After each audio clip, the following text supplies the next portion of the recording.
Assalamualaikum warahmatullahi wabarakatuh. Terima kasih buat kalian semua yang sudah klik video ini, dan lebih-lebih saya ucapkan terima kasih buat kalian semua yang sudah subscribe channel ini. Semoga kalian semua sehat selalu dan dimudahkan serta dilancarkan rezekinya. Amin. Nah, ketemu lagi dengan saya Fahmi. Seperti biasa, saya akan membagikan cerita-cerita yang bertemakan mistis kepada kalian. Ya pokoknya yang mistis-mistis gitu kan, kasus-kasus dan lain sebagainya. Nanti pokoknya simak terus video-video saya yang terbaru selanjutnya. Di video kali ini saya akan membawakan sebuah cerita tentang kisah hidup seseorang yang sebut saja namanya Kisewo. Ya, tapi tentunya ini bukan nama asli, ini hanya nama samaran, namanya Kisewo.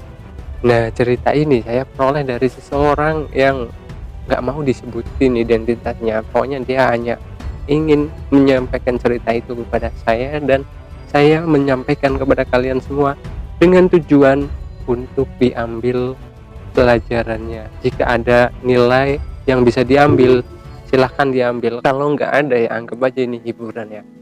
Nah, cerita kali ini nggak seserem yang mungkin akan datang atau yang udah berlalu ya, karena cerita kali ini hubungannya dengan puasa. Nah, kita tahu kan kalau misalnya puasa itu tujuannya untuk mencari pahala atau untuk kesehatan gitu kan. Namun berbeda kali ini dengan puasa yang dilakukan oleh Kisewo. Nah, kalian pasti penasaran gitu kan, kenapa? Nah, Kisewo ini dia itu berpuasa selama 300 hari hanya karena keinginannya untuk meninggal dunia. Ya mungkin di luar akal ya. Ini emang di luar akal banget ya. Karena kalau orang normal gitu kan, puasa 1 hari, 2 hari, 3 hari itu masih kuat lah, mungkin nggak makan nggak minum. Cuman ini itu sampai 300 hari. Ya buat kalian yang penasaran tentang kisah hidup Kisewo ini, simak terus videonya dan jangan di skip-skip biar kalian tambah tahu gitu kan. Semoga bermanfaat itu. Simak terus, jangan di skip-skip, pokoknya jangan di skip. Nanti dulu skipnya. Masa mau dijeda, mau diganti video lain, belum selesai nih ceritanya. Nonton terus setelah yang satu ini.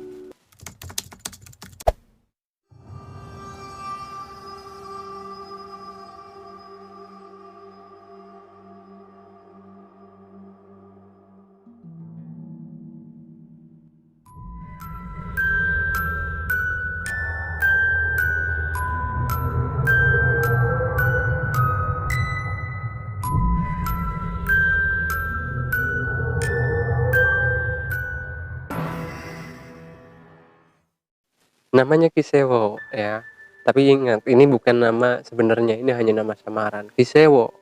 Kisewo ini jangan tegang dulu, ini nggak usah tegang-tegang. Kali ini ceritanya itu bukan cerita yang horor-horor, bukan. Ini cerita pengalaman hidup seseorang saja. Jadi jangan tegang-tegang, jangan rasa merinding, enjoy aja, enjoy gitu kan.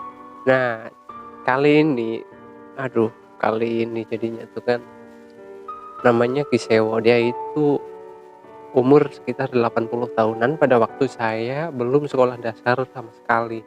Ya, biarpun dia usianya segitu, dia itu masih sangat produktif ya. Bahkan ya tidak jarang juga tetangga atau orang-orang yang kenal dengan beliau gitu kan, sering memanfaatkan keahlian beliau untuk menganyam bambu buat pagar ya. Zaman waktu itu kan masih banyak orang memakai rumah pakai pagar bambu itu, dipan dan lain sebagainya. Memang karena keahlian beliau itu dalam bidang kerajinan gitu, mata pencahariannya juga memang dari situ. Tapi ya gimana ya, orang di usia segitu masih produktif, masih kuat, masih sehat walafiat, itu luar biasa ya, alhamdulillah ya. Nah, tapi ibarat pepatah nih, tak ada gading yang tak retak ya gitu kan. Tak ada gading yang tak retak. Jadi di usianya yang segitu masih sehat walafiat itu alhamdulillah banget gitu. Tapi tetap saja karena usia, akhirnya Kisewo ini jatuh sakit juga. Dan karena keluarganya itu tidak mampu untuk memberangkatkannya ke puskesmas, ke rumah sakit, ya akhirnya dirawatlah di rumah sendiri.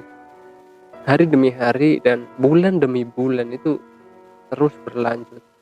Kisewo ini benar-benar ya kasihan banget kalau misalnya kita ngelihat secara langsung mungkin ya. Karena apa? Karena semua kegiatannya itu dilakukan di tempat tidur, makan, minum, bahkan buang air saja di tempat tidur. Yang ngurusin anaknya pada waktu itu. Nah 3 bulan berlalu, tiba-tiba yang biasanya Kisewo ini cuman merintih kesakitan karena udah kurus kering gitu kan, sakit banget itu. Tiba-tiba di suatu malam itu dia memanggil anaknya dengan bahasa Jawa ya, karena dia orang Jawa. Jadi dia manggilnya gini, "Nduk." Ya gimana, nggak bisa meragain gitu. Pokoknya dia memanggil gimana ya? Memanggil anaknya itu udah suaranya udah nggak nggak karu-karuan gitu. Saya sengaja kayak gini karena sebenarnya terharu banget sebenarnya. Dengerin cerita kisah dari Kisewo ini sebenarnya aku terharu, cuman saya bawakan senyum-senyum gini aja biar biar nggak terlalu sedih gitu ya. Ya bayangin aja gitu, orang sakit nggak dibawa ke rumah sakit, nggak dibawa ke klinik, nggak diperiksain, siang malam hanya di tempat tidur, buang air kecil saja di tempat tidur. Bagaimana joroknya gitu kan, sakit, tau lah gitu. Nah di suatu malam anaknya dipanggil. Terus Kisewo ini cerita ke anaknya tentang masa lalunya. Jadi gini, ternyata Kisewo ini di usia mudanya itu suka banget yang namanya berburu pusaka, berburu jimat, dan ya pokoknya ilmu-ilmu untuk kekebalan gitu kan. Emang normal gitu karena di waktu usia mudanya Kisewo itu kan masih rawan yang namanya penjahat dan lain sebagainya, dan ilmu-ilmu seperti itu emang diperlukan pada waktu itu. Cuman Kisewo ini terlalu terobsesi, terlalu berambisi gitu, terlalu berambisi untuk memiliki sebanyak mungkin pusaka, jimat dan lain sebagainya, yang mungkin sebenarnya itu nggak diperlukan gitu. Karena apa? Karena Kisewo emang nggak pernah menggunakan satu kali pun, ya apa ya, ibarat kata dia mempunyai tapi nggak pernah dipakai gitu, cuman dirawat doang. Dia hidup ya seperti biasa, kayak orang-orang biasa gitu, kerja tetap kerja, kaya juga ya bukan ngomong kaya atau enggaknya, ya ibaratnya ya soalnya itu bukan pesugihan ya. Nah ternyata ada satu pusaka, cuman nggak dikasih tahu namanya pusaka apa gitu. Pusaka itu memiliki satu syarat yang luar biasa.